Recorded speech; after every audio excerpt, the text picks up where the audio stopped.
Hi, everybody. Thank you for being here. And thank you, Margaret, to continue this interview. Thank you, Claudia.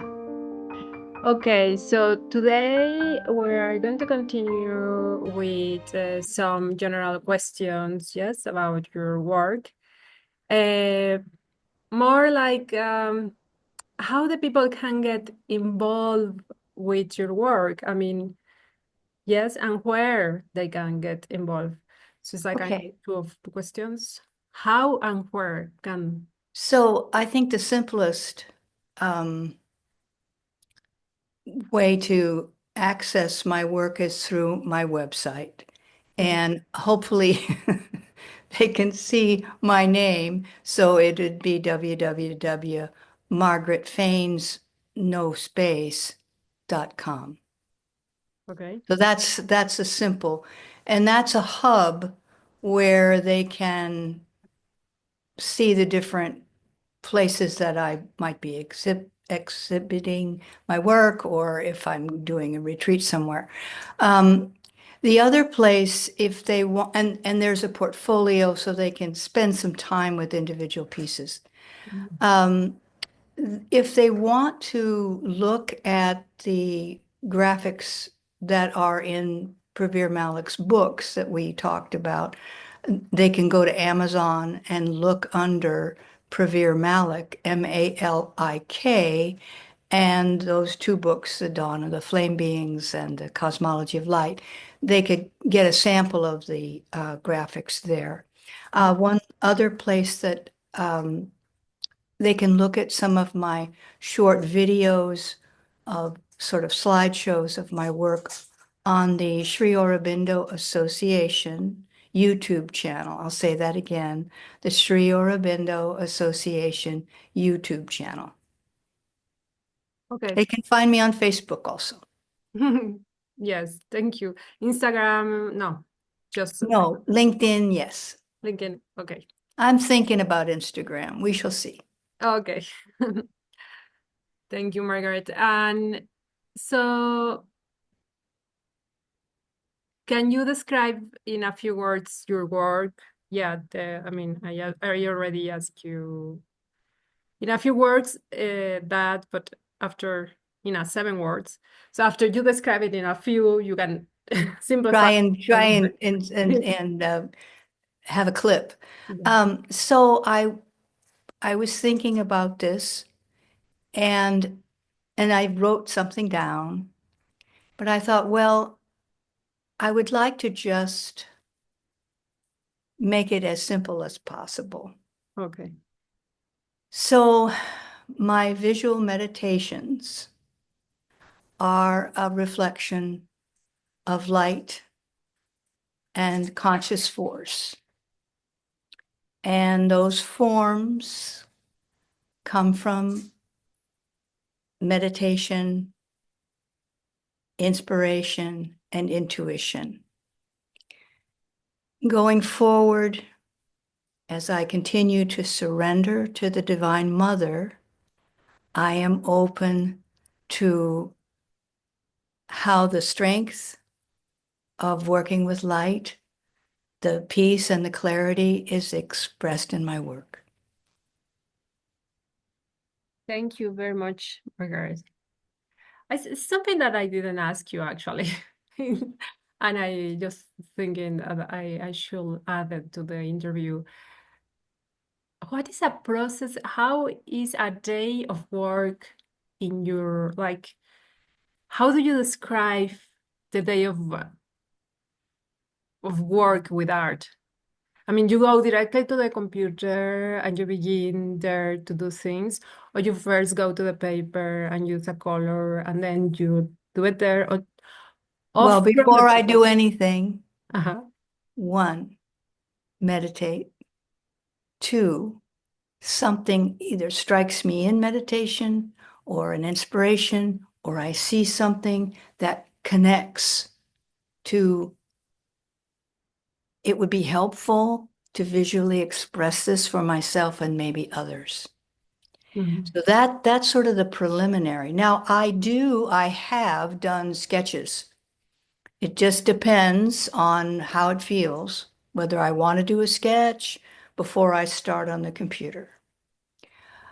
The other thing is that because I have a body of work, sometimes, for example, there might be a special darshan day. Well, I might go through my libraries and pull some things that are inspirational. And then between, if there's a sketch or there's some pieces that have some elements, then I would begin to pull them in. And if I concentrate on the inspiration or I concentrate on the memory, then there's a flow that happens between, and I think it reminds me of when you're trying to remember a dream, right? It's like fishing, you know. Mm. Sri Aurobindo actually talks about this in his description of remembering a dream. And there's a remembrance, and then it's like a thread that pulls, and there's another remembrance. Well, that can be the way one works with inspiration. Like inspiration comes, you try something on the computer, it triggers another step. So it's sort of a ongoing checking in. How's it feeling? How's it mentally? What's the concept doing? How are you feeling in your body? These are all cues. Okay, nice, thank you. Um, what other question we have here that we didn't really cover? So I think that's it. I mean, people can commission it work for you, yes, still or not? You don't do any. These days, I tend to be working on my own inspiration, Mhm. but depending on the project, if it's very aligned, like working with Pravir, working with Debashish Banerjee on his Upanishad meditation. So I wouldn't say no, Mhm. but if they want to contact me, my email is on the website.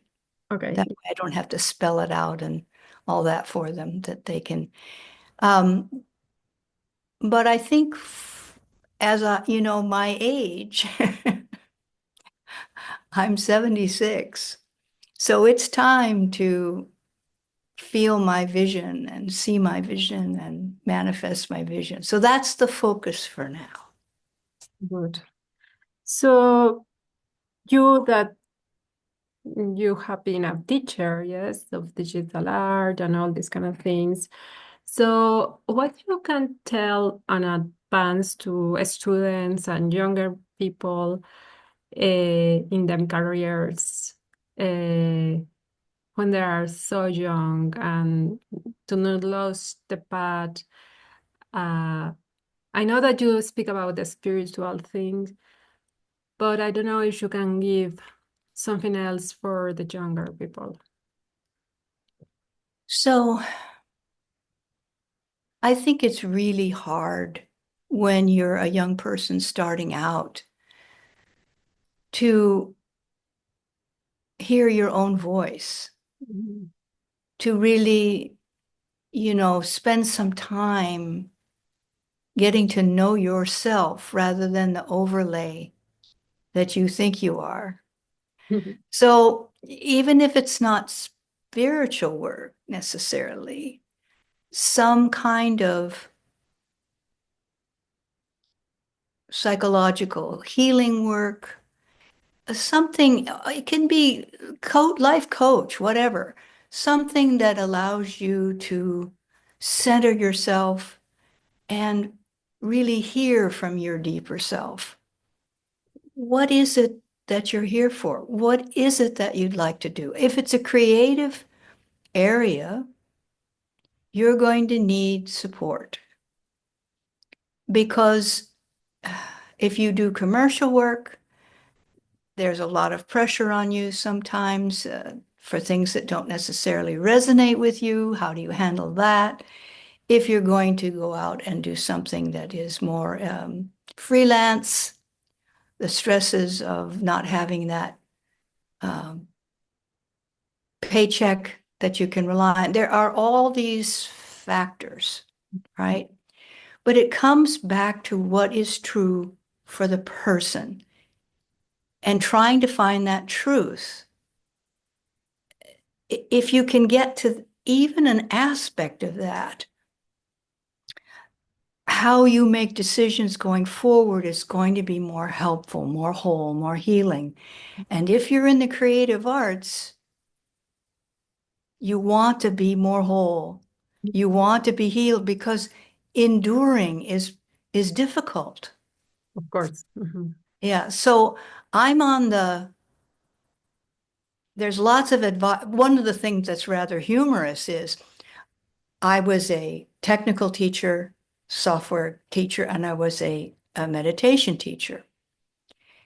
And my training in software, even though I would like to say, well, what could I offer a young, well, what they're going to be learning is so different. I could give generalities, certainly. But I would say, number one, try to really get down to your truth. And number two, let that inform your decision making.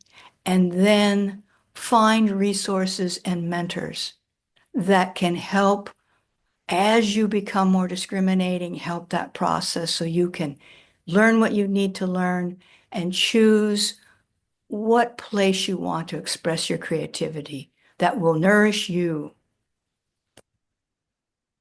Nice, perfect, Margaret. Thank you very, very much. So for now, the last question is in 7 words.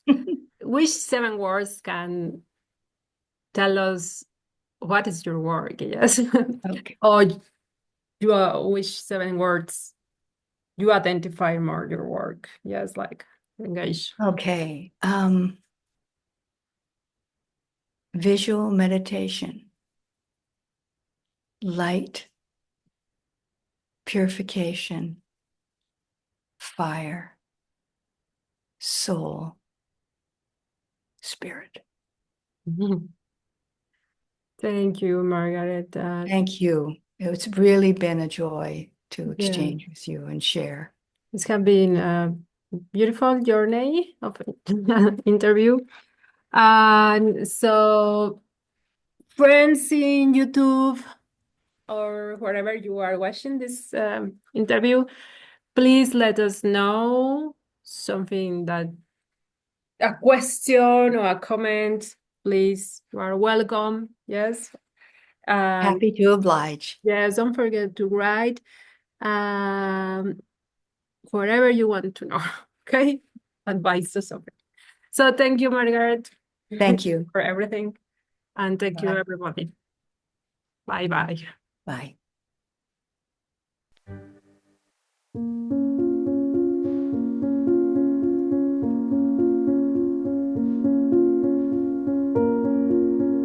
Thank you, Margaret.